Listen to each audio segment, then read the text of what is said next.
स्वागत है आपका। और आज हाईकोर्ट ने सौम्या गुर्जर को बड़ी राहत दी है। जयपुर ग्रेटर निगम की फिर सौम्या गुर्जर मेयर बनेंगी।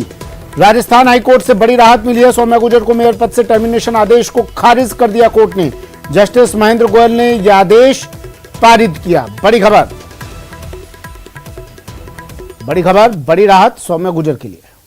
राकेश लगातार बने हुए हैं हमारे साथ, उनके साथ सौम्या गुर्जर के वकील अधिवक्ता भी लगातार जुड़े हुए हैं। राकेश, देखिए फैसला आया हाई कोर्ट का, लेकिन अब कई लोग ये भी जानना चाह रहे हैं कि इतना वक्त क्यों लगा है। ये तो पूरा लाइव रहता है, इसमें पीछे का भी रिकॉर्ड रहता है। राकेश, आवाज सुन पा रहे हैं आप मेरी?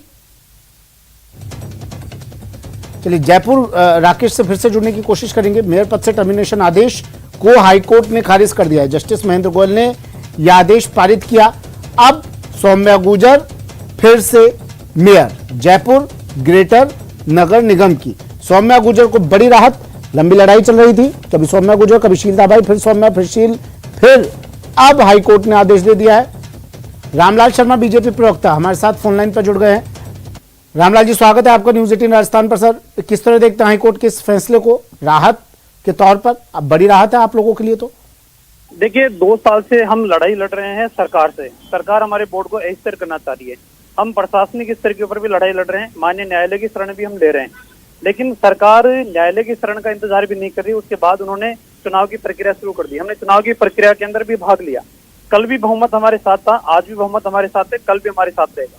तो हम तो ये चाहते हैं कि सरकार हमारे बीजेपी के बोर्ड को अस्थिर करने की सारी साजिशें रचने का काम कर रही है, लेकिन वो हर साजिश के अंदर बेनकाब हो रही है। उसके चाल चरित्र की जो बात करती है वो भी बेनकाब हो रहा है।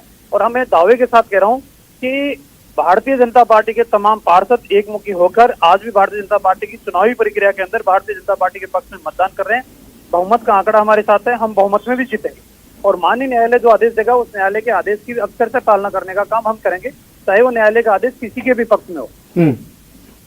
न्यायालय के आदेश की बात हो रही है। रामलाल जी, एक सवाल मैं इससे इतर आपसे पूछना चाहूंगा। अब तो देखिए वोटिंग प्रक्रिया हो गई है, सिर्फ रिजल्ट का इंतजार था, लेकिन उस पर फिलहाल रोक ही मान लीजिए, क्योंकि हाईकोर्ट ने आदेश दे दिया है। सौम्या गुर्जर ही मेयर रहेंगी। आपने न्यूज 18 से बात करते हुए कहा था कि एक वीडियो आपके पास है, आपके पार्षदों को खरीदने की कोशिश की गई और आप वो वक्त आने पर दिखाएंगे।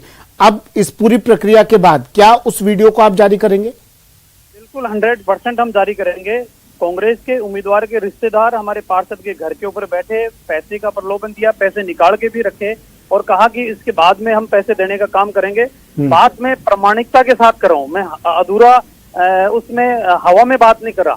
101% कांग्रेस जिस चरित्र के आधार के ऊपर, जिस षड्यंत्र के आधार पे, जिस प्रलोभन के आधार पे प्रशासनिक तंत्र का दुरुपयोग करते हुए, लोगों को प्रलोभन देते हुए जो काम कर रही थी, उस सबको जनता के सामने हम लेकर आएंगे। और क्या कहना चाहेंगे आप पूरी इस प्रक्रिया पर? सौम्या गुर्जर को निलंबित किया गया था, बर्खास्त किया गया था, और अब आज हाईकोर्ट के इस फैसले पर एकमात्र कांग्रेस की सरकार राजस्थान में आने के बाद सिर्फ सौम्या गुर्जर ग्रेटर की मेयर ही नहीं है, राजस्थान में बीजेपी। हाईकोर्ट ने एक लाइन कही है सर कि सौम्या गुर्जर को फिर से अपनी बात रखने का मौका दिया जाए पूरी तरह से, यानी सरकार ने उन्हें बात रखने का मौका नहीं दिया। अपनी कार्रवाई हुई पंचायत राज की धारा 38 के अंदर भी कई हमारे जनप्रतिनिधियों के खिलाफ कार्रवाई सरकार ने द्वेषतापूर्ण तरीके से की है। हम तो सिर्फ वर्तमान सरकार के इन गलत निर्णयों के बचाव की मुद्रा के अंदर है। हम न्यायालय के अंदर भी शरण लेने की कोशिश कर रहे हैं। न्यायालय से भी हम न्याय की गुहार लगा रहे हैं कि हमें न्याय मिलना चाहिए। द्वेषता से कार्रवाई कर रहे हैं, पहले कर रहे थे, अभी भी हम लड़ाई लड़ रहे हैं। उस लड़ाई के बीच में इन्होंने एक प्रशासनिक प्रक्रिया शुरू की, चुनाव प्रक्रिया। उस चुनाव प्रक्रिया में भी हम भाग ले रहे हैं, क्योंकि हम उस प्रक्रिया के अंदर भाग इसलिए ले रहे हैं कि हम कहीं गलत नहीं है। गलत सरकार के नुमाइंदे हैं, सरकार गलत है। सरकार के कई मंत्री इस बात की डर दिखाने की कोशिश करते हैं कि सरकार हमारी है। तो ये तो समय का फेर है, कुछ समय और सरकार इनकी चलेगी, उसके बाद में भारतीय जनता पार्टी की पूर्ण बहुमत की सरकार बनेगी। हाईकोर्ट ने कहा कि सौम्या गुर्जर को अपनी बात रखने का मौका दिया जाए पूरी तरह से। क्या यही माना जाए इससे कि सरकार ने उस वक्त बात रखने का मौका बिल्कुल नहीं दिया सौम्या गुर्जर को? क्योंकि अभी कुछ देर पहले मेरी प्रताप जी से भी बात हो रही थी, कांग्रेस के कई नेताओं से बात हुई, वो कह रहे हैं कि हमने तो पूरी तरह मौका दिया था सौम्या गुर्जर को अपनी बात रखने का। रामलाल जी,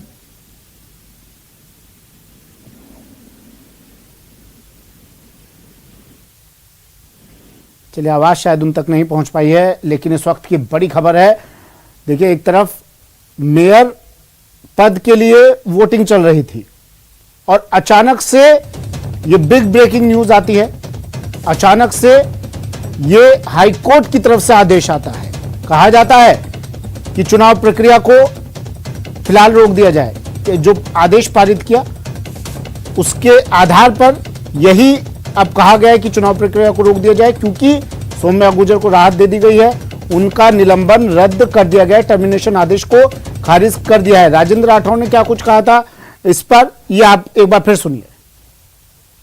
महापौर के प्रकरण में माननीय उच्च न्यायालय का निर्णय, न्यायालय में देर है पर अंधेर नहीं है, इस तर्ज पर आया है जिस प्रकार चुने हुए प्रतिनिधियों को अपदस्थ करने की कांग्रेस की साजिश रही और कांग्रेस ने जिस प्रकार नौकरशाह का भेजा इस्तेमाल करके बिना आधार के महापौर के उम्मीदवार सौम्या जी को 6 साल के लिए न केवल निलंबित किया बल्कि चुनाव लड़ने के लिए अयोग्य करार दिया, आज वो सारा उल्टा पड़ा है। आज कांग्रेस के चेहरे पर चपत लगी है, लोकतंत्र जीता है, न्यायतंत्र जीता है और ये निर्णय स्वागत योग्य है, मैं स्वागत करता हूँ। चलिए फिलहाल इतना ही।